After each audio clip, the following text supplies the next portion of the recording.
Bom dia, boa tarde, boa noite ou boa madrugada, dependendo do horário que você está nos assistindo. E é com muita alegria que nós iniciamos hoje um novo pensador. Hoje vai ser quem, Zé? Max Weber. Max Weber. Então, iniciamos mais um Prosa Sociológica, o seu canal de sociologia, onde a gente bate um papo legal para conhecer não somente a história da sociologia, mas para tentar melhor compreender a nossa sociedade, o nosso tempo presente. Conosco o professor José Geraldo, que sempre é o nosso guia aqui para conhecer essas personalidades, e eu, Jomar Teodoro Gontijo, que estou aqui fazendo o papel de entrevistador. Zé, e sem enrolação diretamente ao tema, quem que foi Max Weber? Quando que ele viveu? Pois é, Jomar. Max Weber, ele é um homem que viveu parte da vida dele no século XIX. Ele é de 1864 e ele morreu em 1920. Daqui a pouco eu vou comentar um pouco mais sobre esse período. Mas eu queria começar dizendo o seguinte. Para a gente entender quem é o Max Weber, a pessoa dele, a gente tem que começar dizendo o seguinte, tal qual os outros sociólogos que a gente já conversou, o Weber é um homem, não é mulher, branco, rico. Não era um burguês, mas era um sujeito rico, de família. Todos que a gente estudou até agora têm esse perfil, né? Urbanos, ocidentais, hétero. Por quê? Porque só gente assim, só gente desse naipe entrava na Universidade Europeia. No século XIX, né? Início do século XX. Até meados do XX, é no pós-guerra que a universidade vai experimentar uma expansão quantitativa e geográfica. Ela vai sair da Europa e vai crescer em lugares onde ela não existia. E na medida que ela cresce, se expande, ela deixa de ser aristocrática. Eu não estou dizendo ainda que ela se torna democrática, longe. A universidade está longe de ser democrática.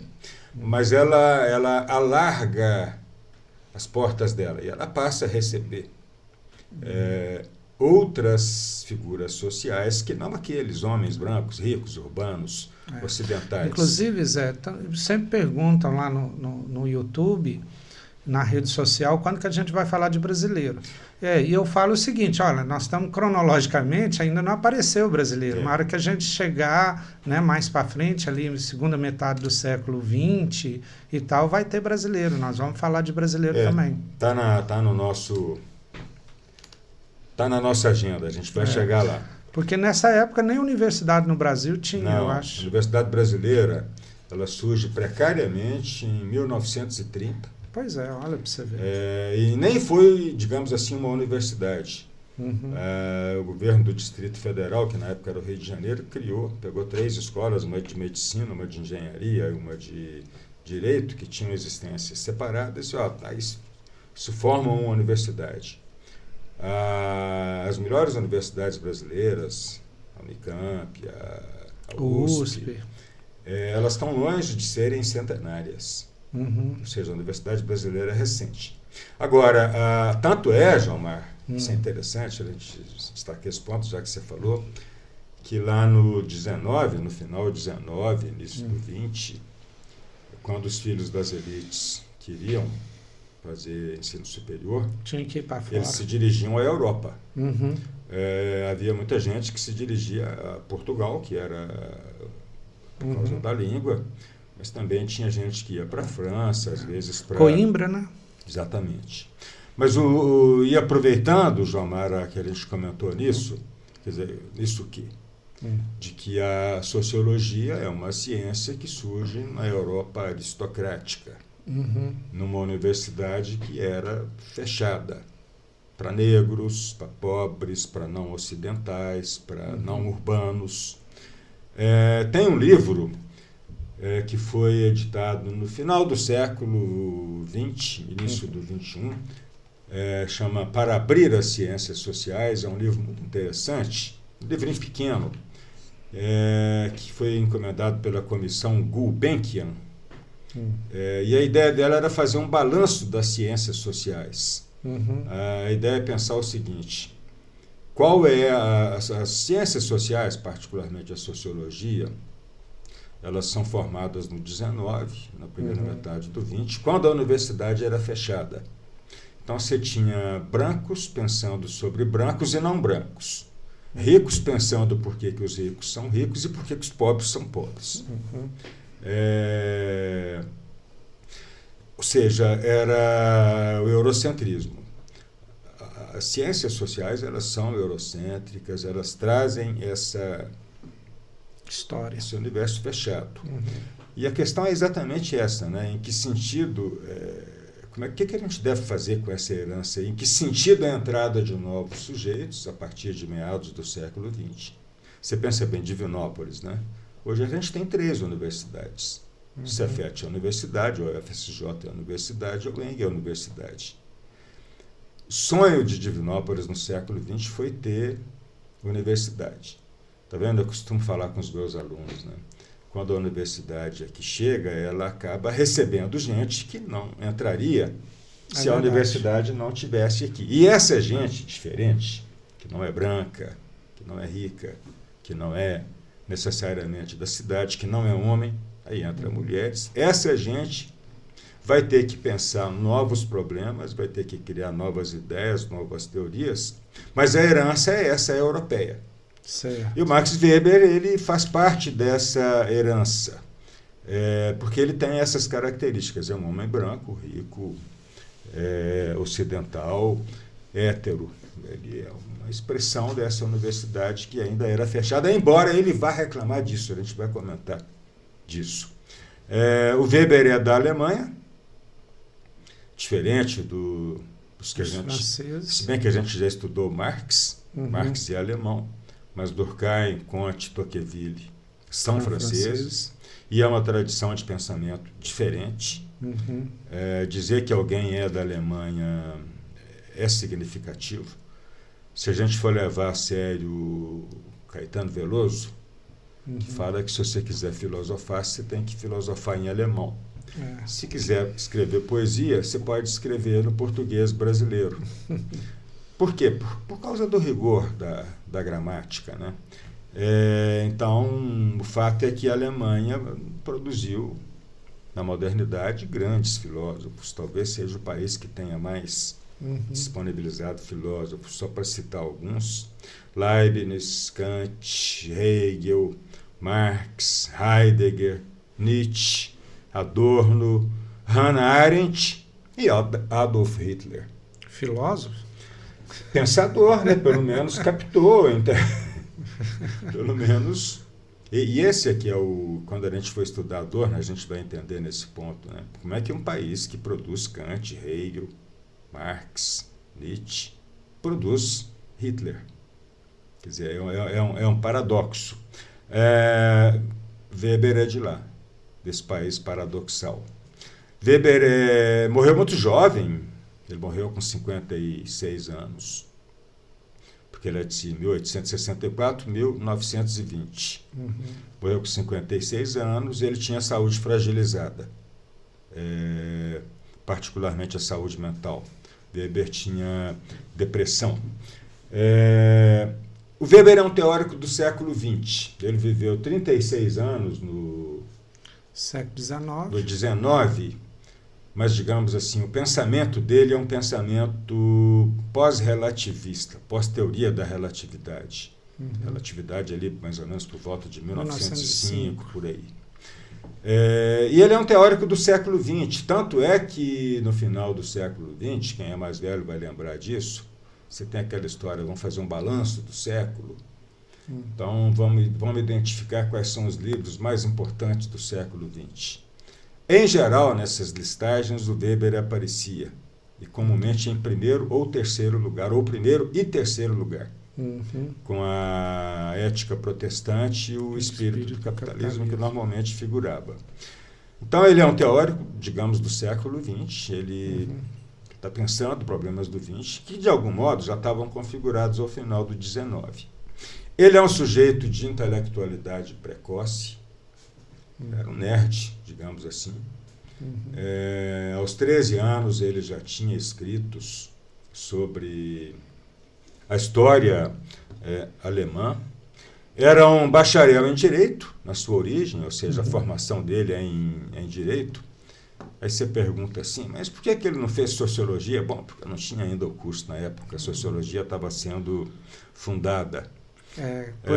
Então, grande parte das pessoas das ciências sociais, elas vinham do direito, que em geral chamava ciências jurídicas e sociais. Entendi. É como se o curso de direito cumprisse essa função. Weber é o marido de Marianne Weber. Aí você pergunta assim, mas isso faz diferença? Faz. Eu lembro que quando a gente conversou sobre Tocqueville, a gente não falou do nome da esposa dele. Quando a gente falou de Durkheim, a gente não falou da esposa dele. Quando a gente falou de Marx, a gente falou, sim, da esposa dele, Jane Marx.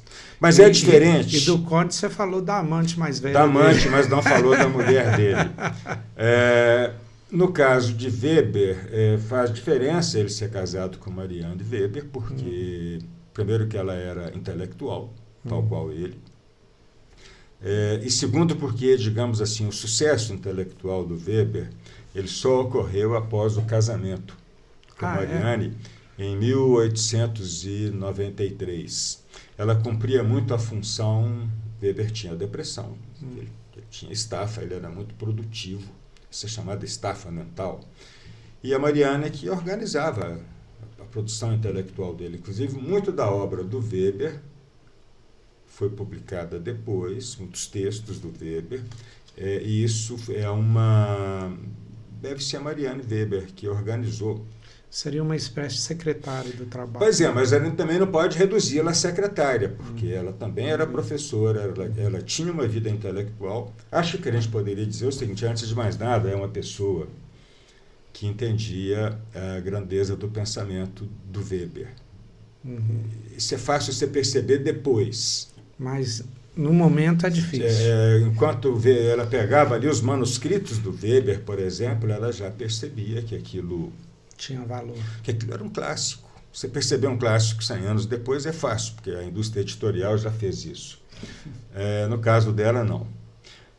O Weber, acho que eu já falei isso, ele é um privilegiado de berço, bem nascido, mas tinha uma adversidade, a depressão.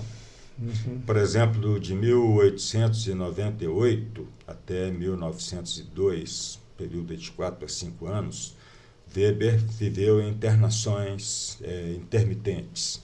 Ele tinha 34 anos. E sai, digamos, se livra de algum modo desse processo de internações quando ele tinha 38 anos. Entendi. Eu diria, Jomar, sobre ele ainda, 3 coisas que talvez assim são polêmicas. Se tiver algum weberiano ouvindo a gente, pode não concordar, mas eu diria, o Weber é um pensador social kantiano. Kant era da terra dele, era leitor de Kant, captava a influência de Kant. E eu diria que ele traz o sujeito kantiano para a sociedade, para fazer empiria desse sujeito. Weber era um crítico tanto do positivismo, ele é contemporâneo do Durkheim, mas criticava o e positivismo. já fazia crítica ao positivismo, crítica contundente, ao mesmo tempo que era um crítico do materialismo histórico. Segundo ele, a crítica do materialismo histórico era uma crítica positiva. Ou seja, o que seria uma crítica positiva? De superação e não de negação. E uma última coisa que eu acho que também eu arriscaria dizer sobre o Weber, espero que isso fique claro nos 4 programas que a gente vai fazer sobre ele, eu acho que o Weber é um precursor do existencialismo, que é um movimento que vai surgir aí no século XX, em função do drama da existência humana. Acho que o Weber é um precursor não é que ele seja um existencialista, nada disso, nem um fundador, mas um precursor, na medida em que eu acho que há uma contribuição de uma teoria do Weber, de uma leitura que o Weber fazia do mundo, que seria o que ele chama de desencantamento. Que nós vamos ver depois. Que nós vamos conversar sobre isso. Segundo Weber, o desencantamento aumenta a fragilidade humana. Ou seja, segundo ele, o esclarecimento, a ciência, ela traz as pessoas para a realidade, ela acaba com as ilusões, acaba com o mundo da fantasia, ela traz as pessoas para a realidade, ela traz as pessoas para o mundo tal qual ele é, e isso aumenta a fragilidade humana. Então, esse eu diria é o autor que a gente vai conversar sobre ele, e que a gente começa a conversar sobre ele hoje.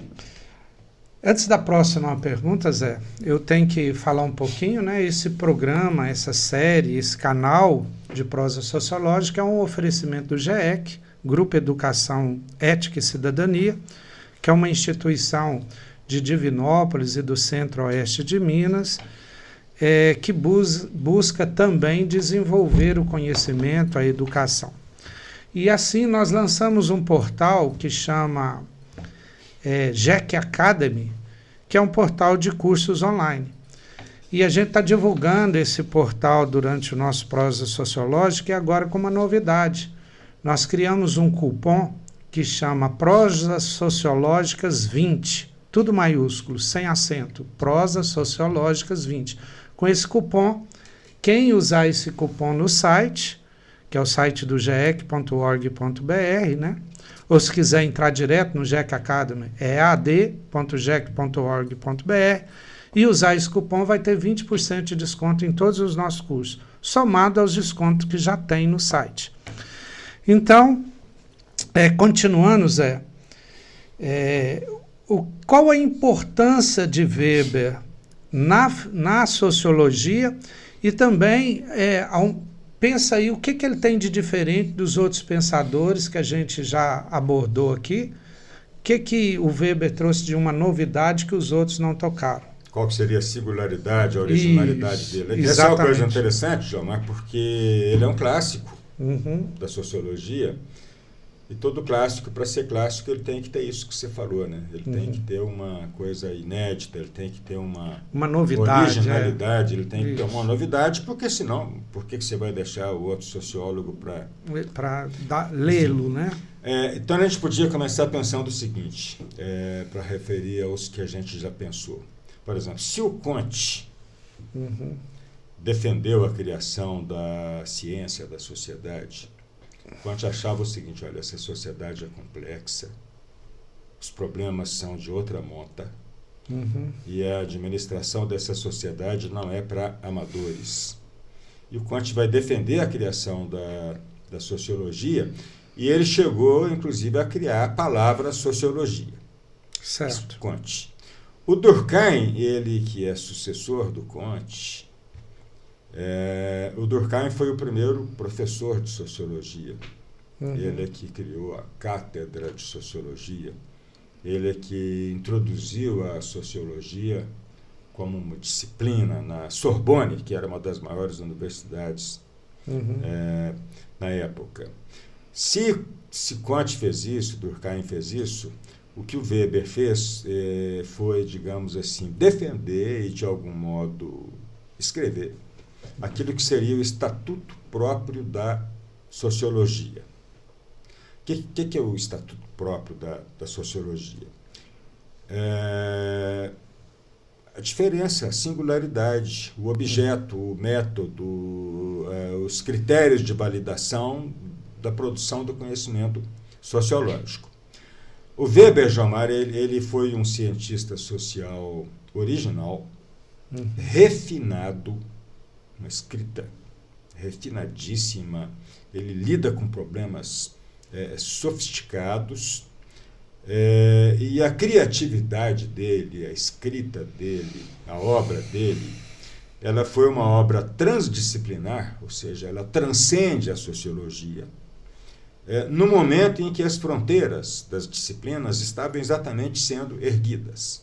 Ou seja, no momento em que era moda você se especializar numa determinada disciplina, o Weber fez isso, mas a obra dele é uma obra transdisciplinar. Só para você ter uma ideia, ele tem textos no campo da epistemologia, no campo da metodologia.